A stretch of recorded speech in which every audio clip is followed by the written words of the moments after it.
حضرت عبداللہ بن ابی اوفا یہ روایت کرتے ہیں کہ ہم آقا علیہ الصلوۃ والسلام کے پاس بیٹھے تھے، ایک شخص آیا، اس نے آ کر کہا یا رسول اللہ صلی اللہ علیہ وسلم، ایک نوجوان ہے اور وہ قریب المرگ ہے، مرنے کے قریب ہے، مگر اس کو جب کہا جاتا ہے کہ لا الہ الا اللہ پڑھو، اس کی تلقین کی جاتی ہے، وہ آگے سے کہتا ہے مجھ سے نہیں پڑھا جاتا، یعنی اس کی زبان پر کلمہ جاری نہیں ہو رہا۔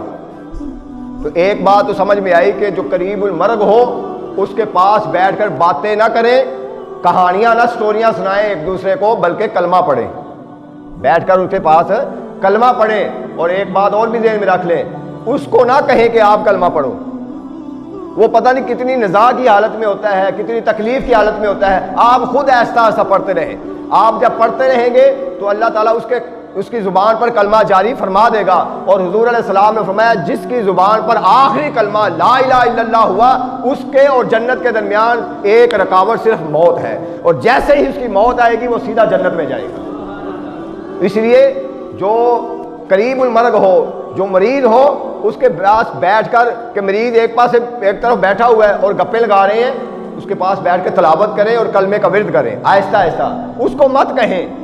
اگر آپ نے اس کو کہا کہ آپ کلمہ پڑھیں، پتہ نہیں وہ تکلیف کے حال میں اس کی زبان سے نکل گیا کہ میں نہیں پڑھوں گا، تو یہ تو کفریہ کلمہ ہو گیا، آپ اس کا فائدہ کرنے کے بجائے اس کا نقصان کر رہے ہیں۔ جسٹ آپ بیٹھ کر لا الہ الا اللہ، لا الہ الا اللہ محمد رسول اللہ، اس کا ورد شروع کر دیں، آہستہ آہستہ خود پڑھیں۔ آپ پڑھیں گے تو اگر زبان اس کی حرکت نہیں کر رہی تو یقیناً دل میں وہ پڑھ رہا ہوگا، وہ دل میں پڑھ رہا ہوگا۔ تو اس نے کہا یا رسول اللہ، وہ ایک نوجوان ہے، وہ مر رہا ہے مگر اس کی زبان پہ کلمہ جاری نہیں ہو رہا۔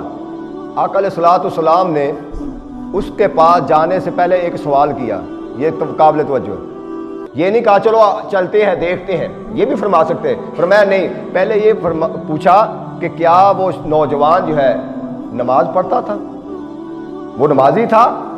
تو اس نے کہا یا رسول اللہ نمازی تھا۔ آپ فرمایا اچھا چلو پھر اب چلتے ہیں، اب چلتے ہیں۔ تو اس کا مطلب یہ ہوا کہ پہلے یہ کنفرم کر لیا حضور علیہ السلام نے کیا نماز پڑھتا تھا۔ اگر وہ زندگی میں اس نے نماز ہی نہیں پڑھی تو کلمہ کیسے جاری ہوگا؟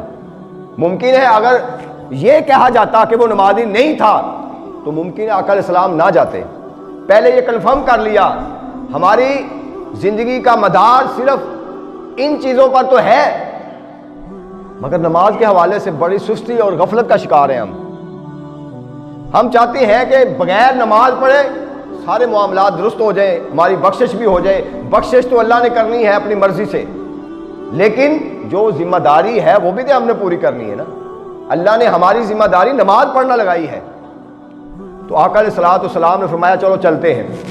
جب اس نوجوان کے پاس گئے، جو بات بڑی قابل توجہ ہے، حضور علیہ السلام نے فرمایا نوجوان لا الہ الا اللہ پڑھ۔ اس نے کہا یا رسول اللہ مجھ سے نہیں پڑھا جا رہا۔ اب کہنے والا کون ہے؟ کوئی عام بندہ نہیں کہہ رہا، تاجدار کائنات فرما رہے ہیں کہ اے شخص کلمہ پڑھ۔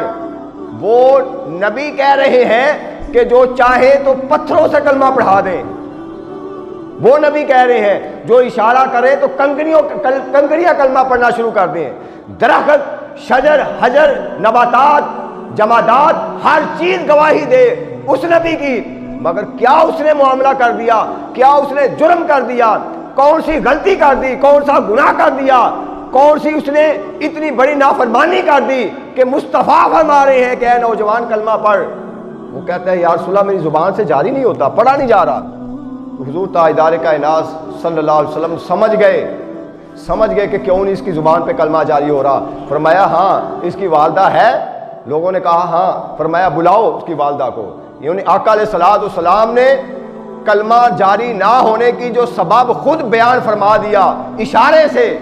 یہ بھی تو پوچھ سکتے تھے بھئی اس کے کارنامے کیا تھے، یہ شرابی تھا، یہ زانی تھا، یہ فلاں تھا یا کوئی تھا، باقی معاملات پوچھ سکتے تھے، لیکن جو آپ کا فوراً یہ پوچھنا کہ اس کی والدہ زندہ ہے، یہ اس بات کی طرف اشارہ ہے کہ مرتے وقت تک اس کی زبان پر کلمہ جاری نہیں ہوگا جس کی والدہ وہ نافرمان ہوگا اور والدہ اس سے ناراض ہوگی۔ آقا علیہ السلام نے بلایا والدہ کو اور کہا کہ اے بڑھیا، اے خاتون، یہ تیرا بیٹا ہے؟ اس نے کہا میرا بیٹا ہے. تو فرمایا اس کو معاف کر دے, تو اس سے ناراض ہے؟ اس نے کہا میں ناراض ہوں, اس نے مجھے بڑا تنگ کیا, میں معاف نہیں کروں گی. اس نے مجھے بڑا تنگ کیا ہے, بڑی نافرمانی کی ہے, بڑا ستایا ہے, بڑا دکھ دیا ہے. حالانکہ ماں جو ہوتی ہے اس کو تھوڑی موٹی تکلیف تو وہ ظاہر ہی نہیں نہ کرتی. اور آپ کو پتہ یہ ایسا رشتہ ہے کہ دوسروں کے سامنے ہمیشہ اپنے بیٹے کی تعریف ہی کرتی ہے, چاہے وہ جتنا بھی برا ہو. اب پتہ نہیں اس نے کتنا دکھ دیا ہوگا کہ جو آقا علیہ السلام کے سامنے بھی کہہ رہی ہے کہ اس نے مجھے بڑا دکھ دیا ہے. تو آقا علیہ السلام نے فرمایا چلیں. اور حضور علیہ السلام یہ بھی جانتے تھے کہ والدہ کا جو ممتا ہوتی ہے وہ کتنا اس کے اندر رحم ہوتا ہے. فرمایا صحابہ کرام کو پھر ایسا کرو, لکڑیاں لے کے آؤ, اس کو جلاتے ہیں, آگ میں ڈالتے ہیں, اس کو آگ میں ڈالتے ہیں. تو اس نے کہا والدہ نے میرے بیٹے کو آگ میں ڈالتے ہیں؟ فرمایا ہاں, اگر تو اس کو معاف نہیں کرے گی تو اس کا ٹھکانہ آگ ہے. وہ چیخی اور کہا میں اس کو اللہ کی رضا کے لیے معاف کرتی ہوں. اور جیسے یہ فکرہ کہا اس کی نوجوان کی زبان سے نکلا لا الہ الا اللہ محمد رسول اللہ. اس نے کلمہ پڑھا, اس کی روح کا اسی سے پرواز کر گئی. حضور تاجدار کائنات نے فرمایا اللہ کا شکر ہے کہ جس نے آج میری وجہ سے ایک بندے کو جنت میں داخل فرما دیا, دوزخ سے بچا لیا.